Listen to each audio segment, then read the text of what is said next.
Então, pessoal, na aula de hoje a gente vai falar um pouco sobre o método dos dois watímetros, tá? A gente vai estar vendo ali algumas formas diferentes ali de equacionamentos que existem para provar matematicamente ali porque a soma da potência de dois watímetros ali fornece a potência ativa, né? Em sistemas trifásicos, em alguns casos. Então, primeiramente, tá? A gente tem o teorema de Blondel aí, que é o principal aqui que descreve, né? Como é que tem que ser feitas as ligações aqui, né? Então, a potência ativa de um circuito a N fios, né? Ela pode ser determinada através da soma algébrica das leituras de n-1 watímetros, né? Como é sistema trifásico, então a gente tem n-1 vai dar 2, né? A leitura do watímetro 1 e watímetro 2. Desde que os sensores de corrente sejam colocados em n-1 fios diferentes e todos os sensores de potencial sejam referidos ao fio restante.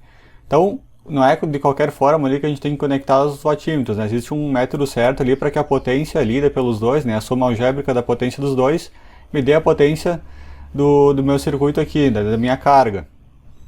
Então, se eu conectar dessa forma aqui, né, como está mostrando aqui, ó, que nem ele descreve aqui, então eu tenho a bobina de corrente aqui do watímetro 1, né, que está em série com a fase A, vai medir a corrente A, a bobina de corrente do watímetro 2, né, que está em série com a fase C, né, vai medir a corrente IC, e a bobina de potencial do watímetro aqui que está medindo a tensão entre as fases A e B, né, VAB, e aqui está medindo a tensão entre a fase C e B. Então as duas estão referidas exatamente à mesma fase, né, estão referidas ao ponto da fase B. Poderia ter escolhido a fase A ou a fase C, né? Enfim, mas tem que respeitar essas duas condições aqui, né?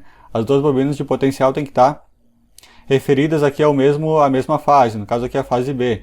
E as de corrente têm que estar nas duas restantes, né? Na fase C e na fase A. Bom, primeiramente a gente vai ver a dedução matemática, né? Existem várias formas ali várias maneiras diferentes, deduções matemáticas diferentes ali para situações diferentes.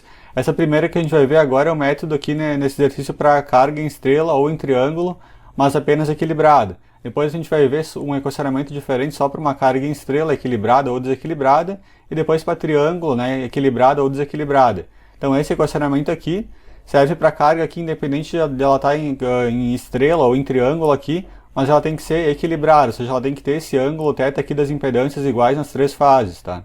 Então, primeiramente, a gente vai consultar aqui um diagrama fasorial, né, que vai nos auxiliar nesse equacionamento aqui, que é o diagrama de sequência positiva, tá? Poderia ser sequência negativa, mas esse aqui é sequência positiva.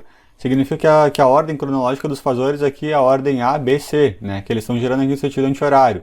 E as tensões de linha são essas aqui, né, VCA, VAB, VBC, e aqui eu coloquei o VCB, né, que vai ser útil aqui no nosso equacionamento.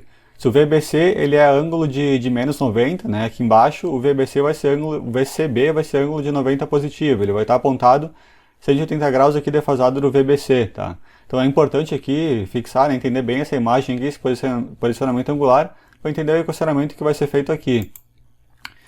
Então, para quem lembra, né, watímetro ele lê potência ativa, né, ou potência útil, que é o valor médio aqui da potência instantânea no tempo.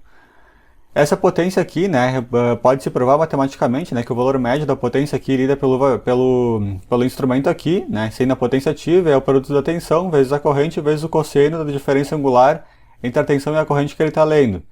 Qual a tensão que o watímetro 1 está lendo? Né, a tensão VAB, né, eu tenho a bobina de potencial aqui na fase A referenciada à fase B, então está lendo a tensão VAB.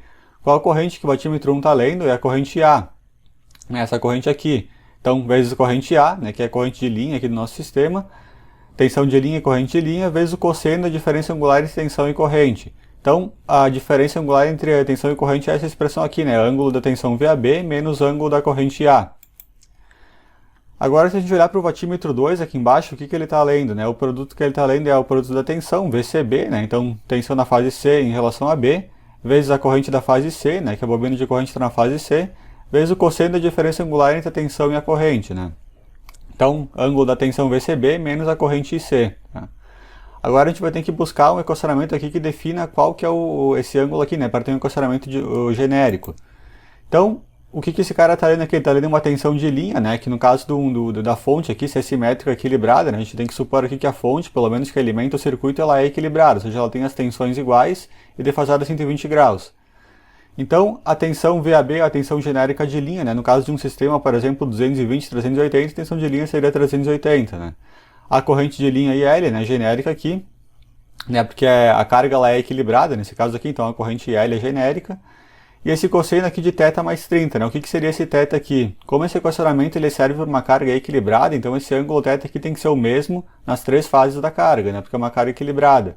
Esse ângulo θ aqui é o ângulo da impedância, ele representa a diferença angular entre a tensão e a corrente na impedância, né? De fase, tensão e corrente de fase.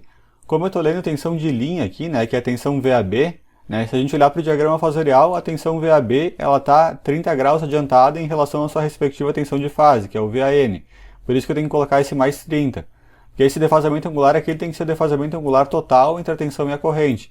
Como esse ângulo θ aqui é o ângulo da impedância, ele é a diferença angular entre a tensão e a corrente de fase, né? Eu estou medindo tensão de linha, então a tensão de linha tem que estar os 30 graus adiantado aqui, por isso que eu coloco mais 30, tá?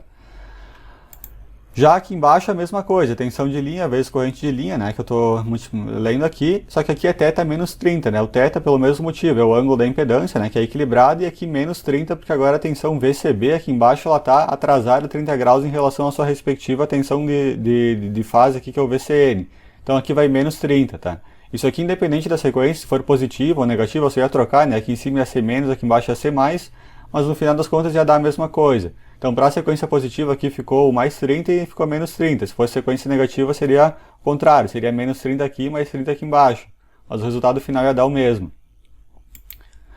Então, como é que eu provo matematicamente, né, que a soma dos dois vatímetros vai me dar a potência ativa total, né? Então, eu tenho que pegar a potência P1 e somar com a potência P2. Então, se eu fizer isso, P1 mais P2 vai me dar isso daqui, né? Eu simplesmente colocar esses termos aqui na forma fatorada, desse jeito aqui. E depois tem que usar uma identidade trigonométrica, né, que é o cosseno de A mais ou menos B, vai me dar isso daqui. Então, se eu aplicar essa identidade trigonométrica aqui, tanto nessa parte aqui, né, do cosseno de θ mais 30, como nessa daqui da direita aqui, cosseno de θ menos 30, né, observando esses sinais aqui, eu vou chegar exatamente nisso daqui, ó, 2VL vezes L vezes cosseno de 30 vezes cosseno de θ. Cosseno de 30 é a mesma coisa que raiz de 3 sobre 2, né, então se eu cortar a raiz o 2 do denominador com esse 2 aqui, vai sobrar só o raiz de 3, né. Aí vai me resultar nisso daqui, que é exatamente a potência ativa trifásica total aqui que a carga está lendo, né? Que é o produto de raiz de 3 vezes a tensão de linha, vezes corrente de linha, vezes cosseno do ângulo da impedância.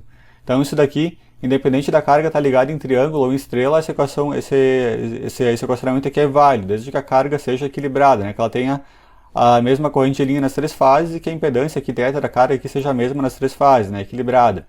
Então acabamos de provar matematicamente que a potência total trifásica ela pode ser dada pela leitura algébrica aqui de P1 com P2. Embora o valor isolado aqui de P1 e isolado de P2 não represente nada, né, fisicamente, né, isso aqui não é a potência que eu estou medindo numa fase, na fase 1 e a potência da fase 2, né, isso aqui não representa nada. Mas a soma das duas vai me dar a potência ativa trifásica total do meu sistema. Bom, na próxima aula eu vou estar dividindo em dois essa aula aqui para não ficar muito grande, a gente vai ver os dois outros métodos ali, que é para carga equilibrada ou desequilibrada em estrela, depois equilibrada ou desequilibrada em triângulo, tá? Que são os outros dois equacionamentos possíveis que a gente tem aqui dentro do âmbito ali da leitura com 2 vatímetros, né? Então pessoal, até o próximo vídeo aí, não esquece do joinha nesse vídeo aí, até lá, obrigado, valeu!